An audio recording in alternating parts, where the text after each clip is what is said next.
ഭാരം മരുയാത്രയിൽ, സാരമില്ല രോഗപീഠ ദുഃഖങ്ങൾ, സാധുവിനു കാവൽ യേശു തന്നല്ലോ. യേശുവോടു കൂടെ യാത്ര ചെയ്യുവിൻ, ഏതുമില്ല ഭാരം മരുയാത്രയിൽ, സാരമില്ല രോഗപീഠ ദുഃഖങ്ങൾ, സാധുവിനു കാവൽ യേശു തന്നല്ലോ. വേഗം വരുന്ന നമ്മുടെ കർത്താവായ യേശുക്രിസ്തുവിൻ്റെ ധന്യനാമത്തിൽ എല്ലാവർക്കും സ്നേഹവന്ദനം. പരസ്യ ശുശ്രൂഷാ വേളയിൽ യേശുവിനെ പിൻപറ്റുവാൻ അനേകർ തയ്യാറായി എങ്കിലും അവരിൽ പലർക്കും യേശുവിൻ്റെ ശിഷ്യരായിരിക്കാൻ കഴിഞ്ഞില്ല. അവരിൽ പലരും യേശുവിനെ വിട്ടുപോയി. യോഹന്നാൻ 6:66. അങ്ങനെയെങ്കിൽ യേശുവിൻ്റെ ഒരു ശിഷ്യനാകുവാൻ നാം എന്താണ് ചെയ്യേണ്ടത്? യേശു പറഞ്ഞത്, തൻ്റെ ക്രൂശ് എടുത്തുകൊണ്ട് എന്നെ പിന്നാലെ വരാത്തവന് എൻ്റെ ശിഷ്യനായിരിക്കാൻ കഴിയില്ല. ലൂക്കോസ് 14:27. ക്രൂശ് എടുത്ത് യേശുവിനെ അനുഗമിക്കുന്നവന് യേശുവിൻ്റെ ശിഷ്യൻ. യേശു പറഞ്ഞു, മനുഷ്യപുത്രൻ ശുശ്രൂഷ ചെയ്യിപ്പാനല്ല, ശുശ്രൂഷിപ്പാനും അനേകർക്ക് വേണ്ടി തൻ്റെ ജീവനെ മറുവിലയായി കൊടുപ്പാനും അത്രേ വന്നത്. മർക്കോസ് 10:45. യേശുവിൻ്റെ ശിഷ്യനാകണമെങ്കിൽ അതിന് വലിയ വില തന്നെ നൽകണം. എന്തു വിലയാണ് നൽകേണ്ടുന്നത്? 1. ശിഷ്യനാകുവാൻ സ്വന്തം ജീവൻ തന്നെ നൽകണം. ദൈവത്തോടുള്ള ബന്ധം ലോകത്തിൻ്റെ ദൃഷ്ടിയിൽ എതിർപ്പും വിരോധവും ഉണ്ടാക്കുന്നതാണ്. അതിനുള്ള ഉത്തമ ഉദാഹരണമാണ് ദാനിയേൽ. ദൈവത്തോട് പ്രാർത്ഥിച്ചു എന്ന കുറ്റം ചുമത്തിയാണ് ദാനിയേലിനെ സിംഹക്കുഴിയിൽ എറിഞ്ഞത്. ദൈവമായിട്ടുള്ള ബന്ധം ആ ശിക്ഷ ഏറ്റെടുക്കുവാൻ ദാനിയേലിന് ശക്തി നൽകി. ദൈവമായിട്ടുള്ള ബന്ധം ഒന്ന് മാത്രമാണ് ശദ്രക്ക്, മേശക്ക്, അബേദ്നെഗോ എന്നീ 3 യുവാക്കന്മാരെ തീയിൽ എറിയുവാനുള്ള സാഹചര്യം ഒരുക്കിയത്. കുഷ്ഠരോഗികളുടെ ഇടയിൽ ദീർഘവർഷം പ്രവർത്തിച്ച ഗ്രഹാം സ്റ്റെയിൻസ് മക്കളോടൊപ്പം അഗ്നിയിൽ വെന്തിരിഞ്ഞതും ഇതേ കാരണം കൊണ്ട് തന്നെയാണ്. ആദ്യ നൂറ്റാണ്ടിൽ ക്രിസ്തുവിന് വേണ്ടി പീഡനങ്ങൾ അനുഭവിച്ചത് ആയിരങ്ങളാണ്. ഒറീസയിലെ കണ്ടമാലിലും മണിപ്പൂരിലും അനേക രക്ഷസാക്ഷികളായതും ഇതേ കാരണത്തിലാണ്. യേശു പറഞ്ഞത്, തൻ്റെ ക്രൂശെടുത്ത് എന്നെ അനുഗമിക്കാത്തവൻ എനിക്ക് യോഗ്യനല്ല. തൻ്റെ ജീവനെ കണ്ടെത്തിയവൻ അതിനെ കളയും. എൻ്റെ നിമിത്തം തൻ്റെ ജീവനെ കളഞ്ഞവൻ അതിനെ കണ്ടെത്തും. മത്തായി 10:38-39 വാക്യങ്ങൾ. ക്രിസ്തുവിന് വേണ്ടി ഒരു കോതമ്പ് മണിയായി ചാകുവാൻ തയ്യാറാകുന്നവർക്ക് മാത്രമേ യേശുവിന് ശിഷ്യനാകുവാൻ കഴിയൂ. യോഹന്നാൻ 12:24. 2. ശിഷ്യനാകുവാൻ കഷ്ടത ഏറ്റെടുത്ത് അതിൽ സന്തോഷിക്കണം. യേശുവിൻ്റെ ശിഷ്യൻ എന്ന നിലയിൽ കഷ്ടത അനുഭവിച്ച വ്യക്തിയാണ് പൗലോസ്.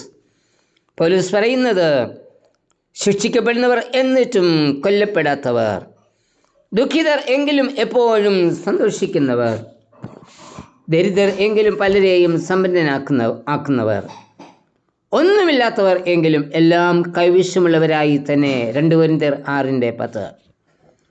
തൻ്റെ ജീവിതത്തിലുണ്ടായ ഒരു പ്രതിസന്ധിയിലും പൗലോസ് പതറാതെ അവയെല്ലാം സന്തോഷത്തോടെ സ്വീകരിച്ചു. ശിഷ്യത്വത്തിൻ്റെ പാത കഷ്ടതകൾ നിറഞ്ഞതാണ്. എന്നാൽ കഷ്ടതകളിൽ കർത്താവ് കൂടെ ഉണ്ടെന്നുള്ളതാണ് നമുക്ക് സന്തോഷം നൽകുന്നത്. നമുക്ക് വേണ്ടി കഷ്ടത അനുഭവിച്ച് ലോകത്തെ ജയിച്ചവനാ നമ്മുടെ കർത്താവ്. ആ കർത്താവ് പറയുന്നത്, ഞാൻ ഒരു നാളും നിന്നെ കൈവിടുകയില്ല എന്ന്. 3. ശിഷ്യനാകുവാൻ ദാസൻ്റെ ശുശ്രൂഷ ചെയ്യണം.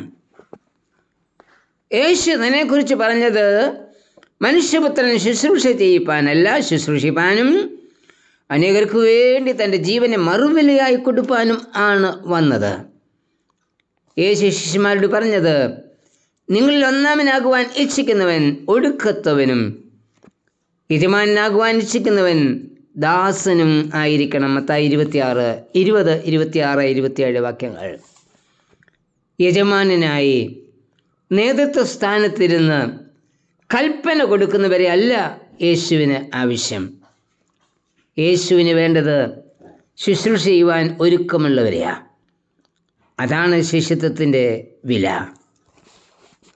മദർ തെരേസ പറഞ്ഞൊരു വാചകം ശ്രദ്ധയിൽ കൊണ്ടുവരട്ടെ. ചന്ദ്രനിൽ സാധുക്കൾ ഉണ്ടെങ്കിൽ അവിടെയും ചെന്ന് ഞാൻ സേവനം ചെയ്യും. തെരേസ സേവനത്തിലൂടെയാണ് ശിഷ്യത്വത്തിൻ്റെ വില നൽകിയത്. മദറിന് ശേഷം സന്യാസ സമൂഹത്തിൻ്റെ ചുമതലയിൽ വന്ന സിസ്റ്റർ നിർമ്മലയും മദറിൻ്റെ പാത തന്നെയാണ് പിന്തുടർന്നത്.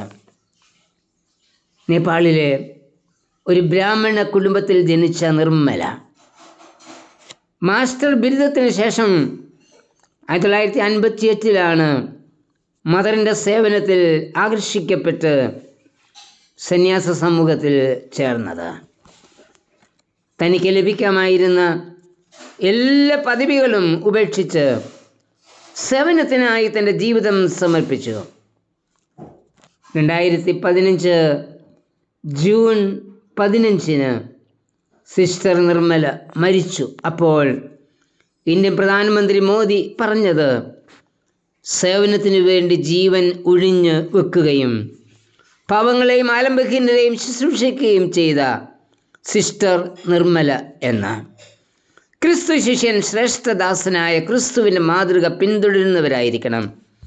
Servants of the great servant. കർത്താവേ, ക്രിസ്തുവിൻ്റെ ശിഷ്യനായിരിക്കാൻ വിലയായി എൻ്റെ ജീവൻ തന്നെ നൽകുവാൻ എന്നെ പൂർണ്ണമായി ഏൽപ്പിച്ചു തരുന്നു. ആമേൻ. ഹൃദയവാതിലിൽ മുട്ടും നാഥനല്ലയോ, വേദനകൾ അറിയുന്ന താതനല്ലയോ, സ്നേഹവേദിയാഗമായി വീണ്ടെടുത്തവൻ, ശാന്തിയേകി നൽവഴി തുറന്നിടുന്നവൻ. ഹൃദയവാതിലിൽ മുട്ടും നാഥനല്ലയോ, വേദനകൾ അറിയുന്ന താതനല്ലയോ, സ്നേഹവേദിയാഗമായി വീണ്ടെടുത്തവൻ, ശാന്തിയേകി നൽവഴി തുറന്നിടുന്നവൻ. യേശുവോടു കൂടെ യാത്ര ചെയ്യുവിൻ, ഏതുമില്ല ഭാരം വരൂ യാത്രയിൽ, സാരമില്ല രോഗപീഠ ദുഃഖങ്ങൾ, സാധുവിനു കാവൽ യേശു തന്നല്ലോ.